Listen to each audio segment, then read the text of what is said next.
Hello everyone, it's Karina with Karina Loves to Plan. Welcome back to my channel. I'm here with, I guess, the last pen that I bought at the San Francisco Pen Show. It's this one I wanted to take a little bit more time to review and test out rather than just do a first impressions video. I wanted to do one where I really tested this out for at least a few weeks and then show you how I felt about it. So this is the Magna Carta Mag 650. I knew that I wanted to go to the San Francisco Pen Show to try this pen out, and there were quite a few pens on the table to try out, but none that you could really test this nib. So this nib is a fine flex nib, and the owner of Magna Carta, who was there, was able to let me try his pen that was inked, and I was very impressed with the flexibility of that fine nib. So what I'm going to do today is just show you some of the measurements of the pen. I say measurements in terms of the weight of the pen, comparing the size of this pen to other pens in my collection. I'm going to ink it up, and then I'm going to test this out for a few weeks and then get back to you with my thoughts on this pen. So let's first look at the pen overall. Like, look at the beautiful finial, and then look at the stacked celluloid of this Mag 650. It's got a pretty good clip, and then you have a band around the clip here that says Magna Carta, and I just love the look of the stacked celluloid. And it's also in the dusty pink, which, I mean, if you've been around my channel long enough, you know this is something I normally go for.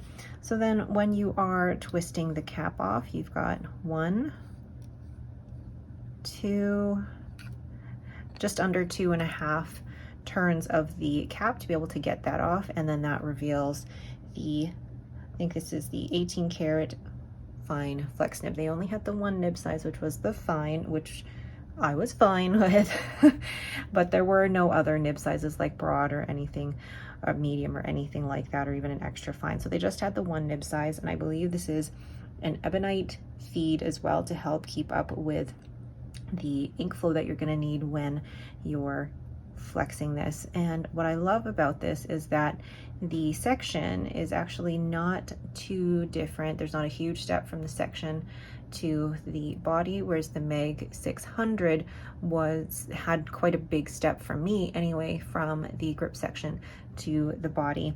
And then this also comes with your standard Schmidt converter. Now, I wouldn't think of trying to eyedropper this. I'm sure you could, but it's not something that I would do personally. Now, does this pen post? It does.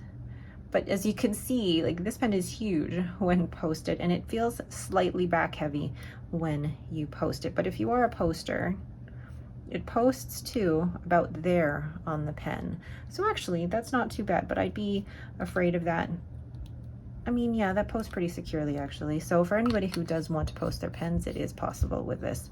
All right, so I'm gonna go ahead and compare this to other pens in my collection, and then we'll weigh it, ink it up, and then I will do a quick writing sample before I try this out for the next few weeks. So there's the Magna Carta Mag 650, comparing it to my Esterbrook Estie in terms of length.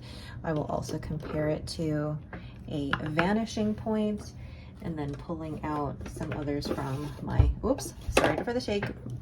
Got the TWSBI Eco to compare it to, and then I will also compare it to a Leonardo Momento Zero. So you can see in terms of sizing, it is like the, I guess, cone shape of the Esterbrook Estie makes it a little bit longer, but if it was flat, I think they would be pretty much the same length. Then you've got the Pilot Vanishing Point here, which looks about to be the same length. And then actually, these are all pretty comparable in size. So let's look at these uncapped. Now, when it's uncapped, you can see that the Mag 650 is just slightly longer. And then the Pilot Vanishing Point, I mean, once activated is longer, and then the TWSBI Eco is a bit longer than the Mag 650, and then the Leonardo Momento Zero is about the same length as the Esterbrook Estie, so a bit shorter than that Mag 650. All right, so let's go ahead and weigh this and ink this up. So capped, this pen weighs 27 grams, and then uncapped, it is 14 grams.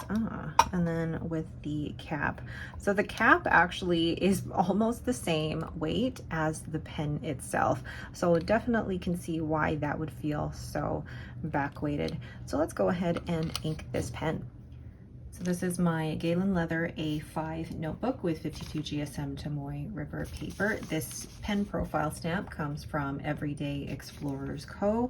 And the ink that I have chosen for the pen today is Tatsuya Ume Murasaki. I think the two are going to be a really, really good pairing. So the brand, I'm going to write very lightly with this, is MAGNA CARTA. Oh my gosh, it's so wet. And this is the Mag, and I'm trying not to even push too hard on it. 650. The nib is a fine flex, and I don't even know what the color is because he didn't even say what color it was. Just gonna go with dusty pink. Dusty pink. And it is inked with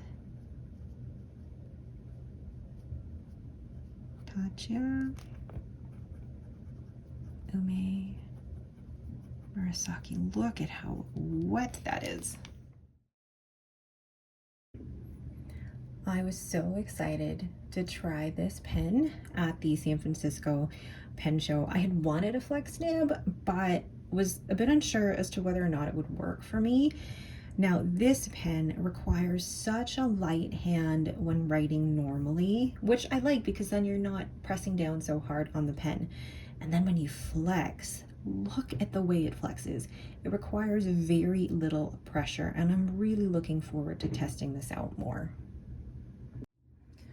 All right, so first impressions, I love it. I do need to get used to that flex nib, but I'm looking forward to having this inked up for the month of October, and we'll figure out whether or not this is a pen for me. I think it'll be so fun doing headers with the flex, I guess the flex part of this nib, and then we'll see how it is for just writing daily notes, but I think for headers, this will just be so fun. So the first impressions ends here, and I will see you guys in a few weeks once I've tested this pen out a bit more. All right, so here we are 2 weeks later. Well, not 2 weeks later. When did I film this? A few weeks later. It is now, what is the date today? The 16th of October. And I have been using this for a few weeks now, and I had mixed feelings about this. I think what I felt mixed on was the fact that I wanted to use this for everyday writing. And with the ink that was in here, which is Tatsuya Ume Murasaki, it wasn't as fine and crisp as I'd like it to be. And I even at one point considered selling this pen because I'm like, well, what's the point of keeping this pen if I'm not going to use it as an everyday writer? And the more that I thought about it, I had almost convinced myself that I wanted to sell this pen. But then in the last couple of days, I decided, you know what, why don't I just use this for its flex nib, which is what I bought it for, and use it for lovely headers, use it for quotes in my journal, which I've done. And you know what, when I changed my mindset on this pen, I realized how much I actually like it. If I remove the whole expectation that this is going to be an everyday writer for me, I remove the, I remove that mindset of this has to work in a tiny, tiny grid. It has to be an everyday writer. No, this is fun. This is a fun pen for quotes, for headings. And when I let go of that expectation that it had to be an everyday writer, I was able to really embrace this pen for what it is. So the flex on this is fantastic. Now, I am not an expert on flex nibs by any means, but from the experience that I've had, it requires very little pressure for me to flex. The ink flow was very good, although there were a couple of hard starts and maybe a couple of railroading issues, but I think that was also because I was out of ink. But overall, I really, once I let go of that, it has to be an everyday writer, I think I'm really embracing this pen for what it is. It's a fun pen. I could put drier inks in this, but it's actually been really fun to use it with Tatcha Ume Murasaki and use it for headings. It's very, very wet, and it's too broad if I'm expecting it to be an everyday writer, but if it's for headings, my gosh, it is so, so fun.